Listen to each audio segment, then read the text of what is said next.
In the game of Undertale, soundtrack is used to tell the story of the game, and in some areas, the game plays calm music right before a boss battle, to show the calm before the storm.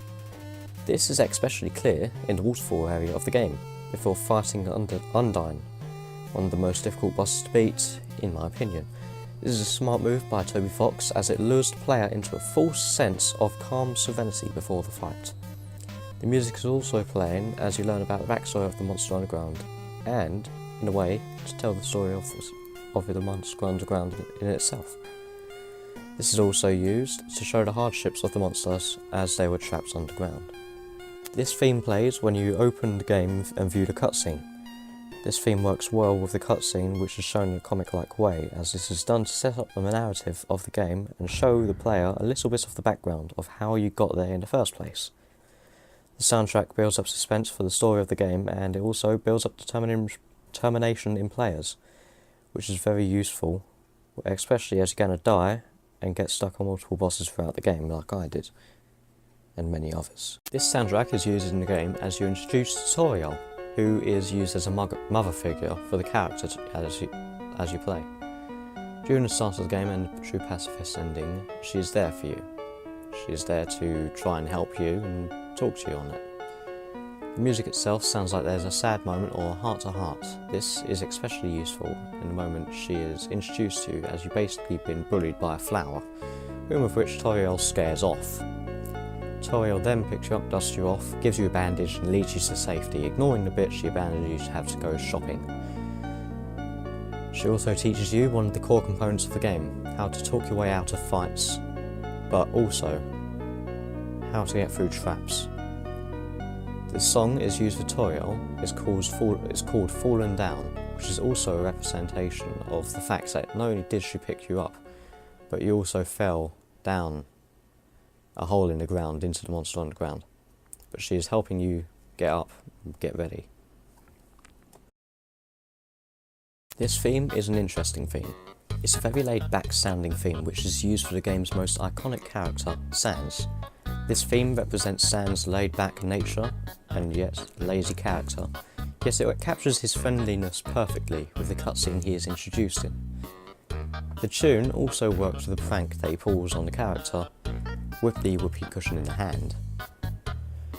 This theme also tells you not to worry about him trying to attack you, as he is the second monster you meet who doesn't want to kill you right off the bat.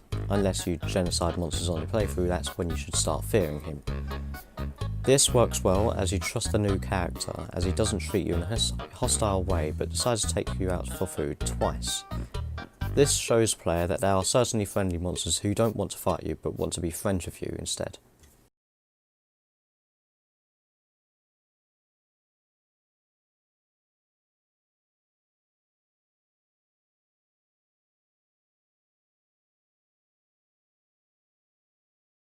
This theme is used on the character, one of the fan favourites, whose name is Papyrus.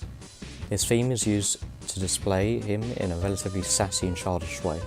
He is also displayed as innocent and naive, as you can see this is very clear on the case in his character later on. For example, the bars in the makeshift prison in his shed, as well as him not wanting to kill the human but to capture them instead.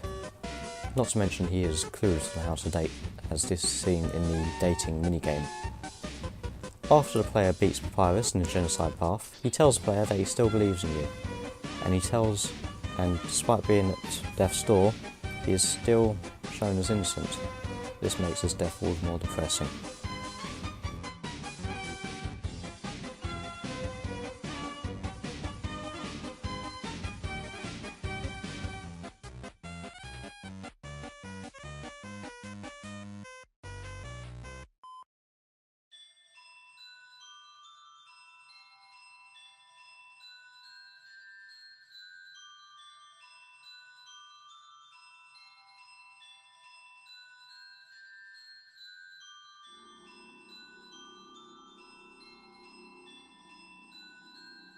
The waterfall soundtrack contrasts greatly to the battle theme throughout the game, as well as the locational themes. The waterfall theme is a relatively gentle piece of music, as it works well with the location and the story told there. This soundtrack sends powerful emotions through the player as they slowly uncover the story of the monster underground.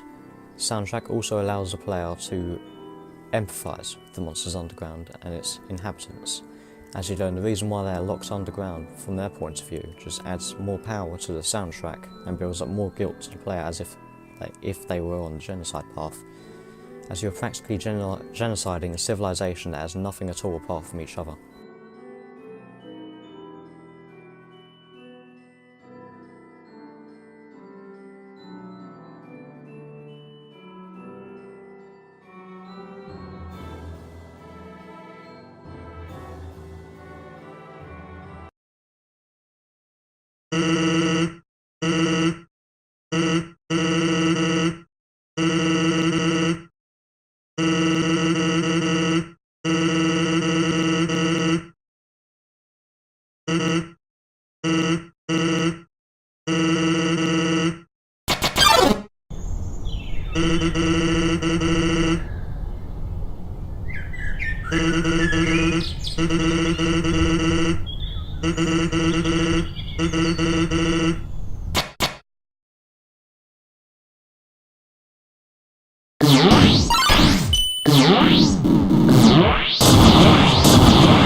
This soundtrack is used to fill with a sense of dread. One of the lines that Sans says before the fight only helps make the feeling of dread grow.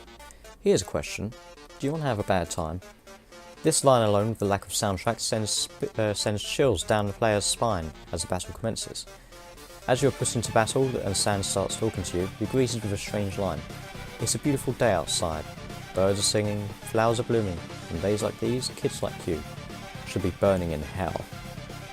This feeling is further reinforced when the attack starts and you're given less than a second to react to an attack.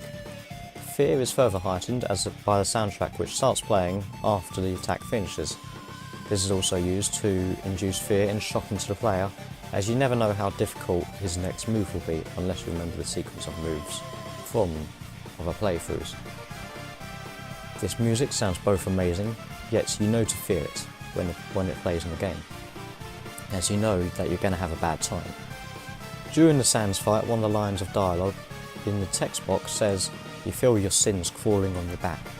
That is how you know that the fight alone is to punish you for the innocents you have killed, hence why it's so difficult and on the genocide path. I hope you enjoyed the video. Leave a like and subscribe for more content. And click the bell for notifications